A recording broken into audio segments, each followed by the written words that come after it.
Bismillahirrahmanirrahim. Assalamualaikum warahmatullahi wabarakatuh. Halo teman-teman, berjumpa lagi di channel Ojowedi. Terima kasih kepada teman-teman yang sudah mau mendengarkan cerita-cerita di channel Ojowedi. Teman-teman, kali ini kita akan bercerita kembali tentang pengalaman seseorang di sebuah tempat dia bekerja. Baiklah teman-teman, jika sudah siap, selamat mendengarkan. Namaku Bejo. Aku asli Purworejo. Setelah lulus SMP, aku merantau ke Jakarta mengikuti pamanku. Aku bekerja sebagai seorang OB di sebuah sekolah swasta di daerah Jakarta. Awal kerja aku menginap di sekolah di tempat aku bekerja karena rumah pamanku dan sekolahku cukup jauh. Pada awalnya semua baik-baik saja di sekolahku. Aku diizinkan untuk tidur di ruang UKS atau di ruang guru ketika malam. Suatu malam ketika tidur di ruang guru, aku mendengar ada benda-benda yang bergerak. Benda-benda itu menimbulkan suara-suara yang menggangguku. Setengah ngantuk, aku membuka mata setengah. Kuperhatikan tiang bendera yang di ruang guru bergeser. Tiang itu pindah dari lantai dekat pintu, naik ke salah satu meja guru di ruang guru. Karena aku panik, aku lalu pindah tidur di UKS. Aku pikir itu akan jadi satu-satunya pengalamanku. Tapi ternyata aku harus banyak mengalami kejadian-kejadian lain selama bekerja di sekolah itu. Pernah juga di suatu sore ketika sedang membersihkan lab IPA, lemari kaca tempat menyimpan patung tengkorak praktik biologi diketuk-ketuk. Aku dekati dan perhatikan, ternyata tengkorak tersebut yang mengetuk-ketuk kaca lemarinya. Dengan perasaan takut, aku pun segera meninggalkan lab IPA itu dan menyudahi pekerjaanku. Waktu di awal-awal aku tinggal di sekolah, setiap malam, aku selalu ditemani satpam yang berjaga di depan gerbang. Mereka jika ada urusan ke toilet harus masuk ke dalam. Toilet yang dibuka di sekolahku ketika malam adalah toilet siswi. Toilet tersebut letaknya ada di belakang sekolah di sebelah ruang guru.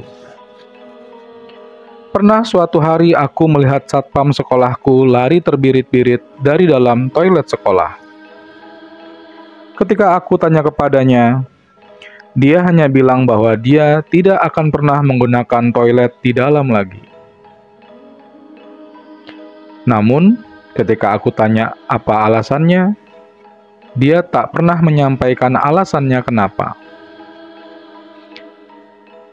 Lama sejak kejadian itu dan aku pun sudah hampir melupakannya. Malam itu, aku harus ke kamar mandi.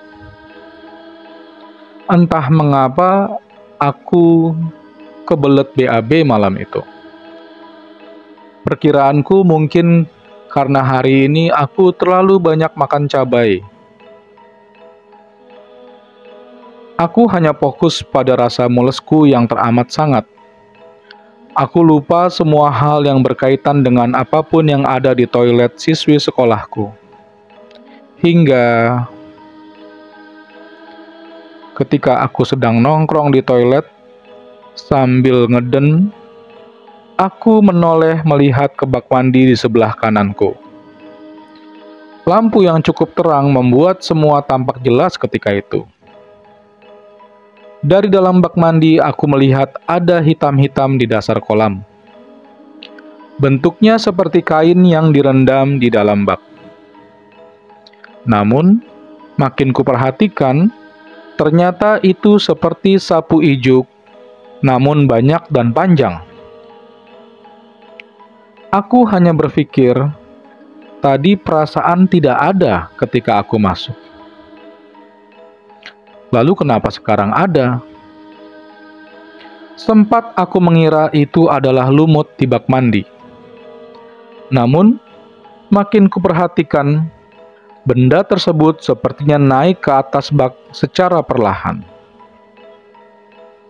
Ketika sampai di permukaan air, baru aku sadar itu adalah rambut.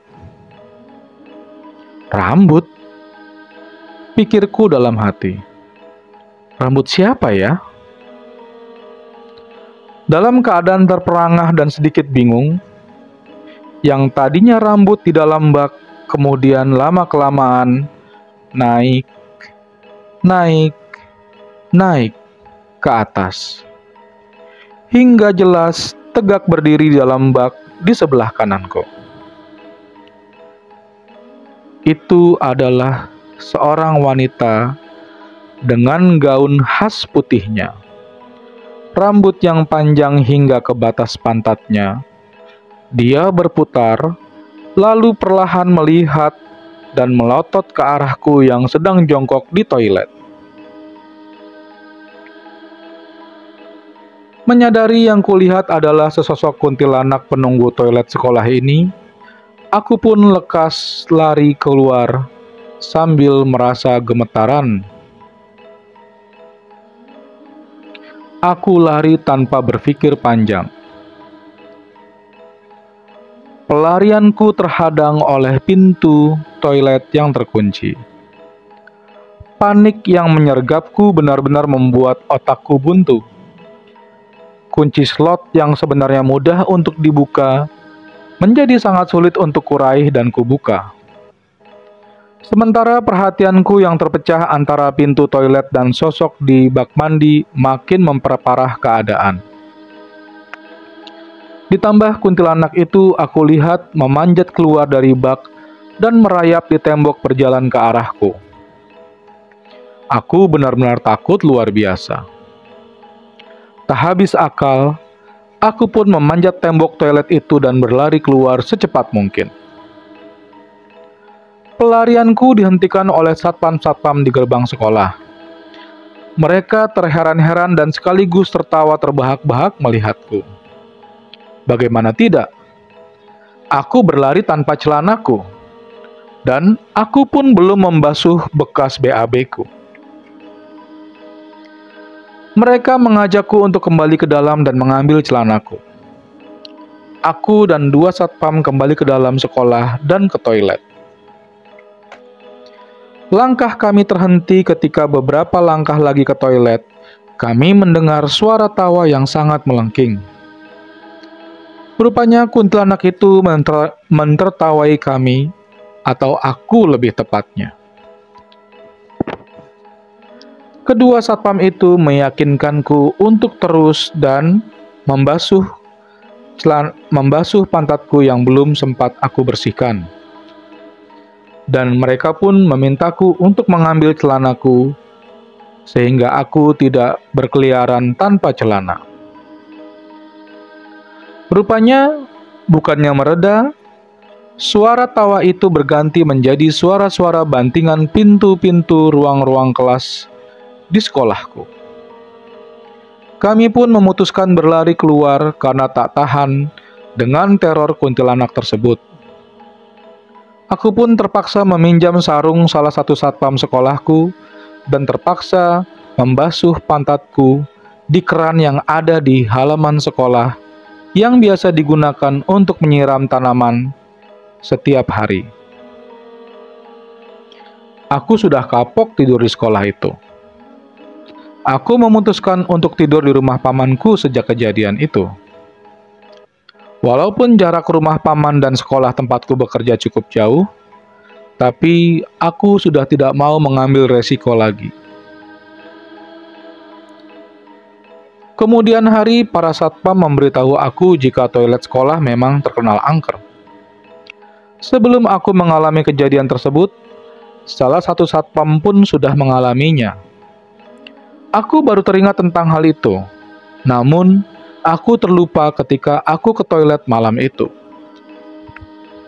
Kabarnya dulu sekolahku tersebut tidaklah terlalu angker. Namun semenjak ada aktivitas pemindahan roh-roh atau arwah-arwah atau hantu-hantu gentayangan dari salah satu rumah di depan sekolah ke dalam sekolahku itu, sekolah tersebut jadi super angker.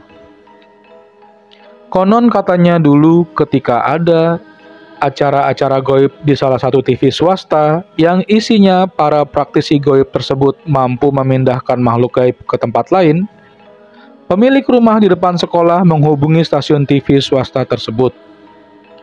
Setuju untuk dijadikan bahan siaran, proses pemindahan makhluk gaib di rumah itu pun dilakukan. Dan ternyata, makhluk-makhluk gaib itu dipindahkan ke sekolah tempatku bekerja.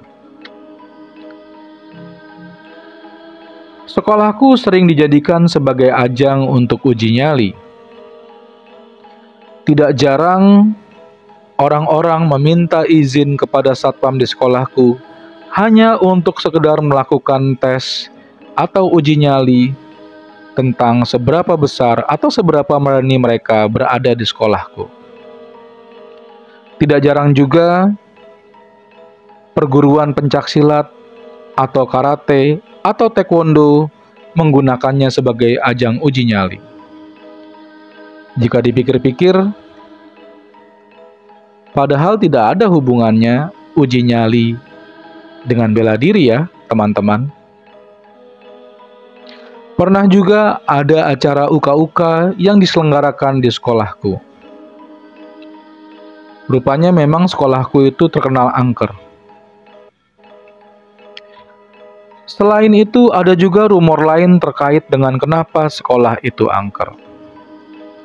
Ada kabar yang menyatakan bahwa dulunya sekolah tersebut adalah sebuah rumah sakit tua zaman Belanda, di mana rumah sakit tersebut banyak digunakan untuk merawat orang-orang zaman dulu, dan banyak dari mereka yang mati di rumah sakit tersebut.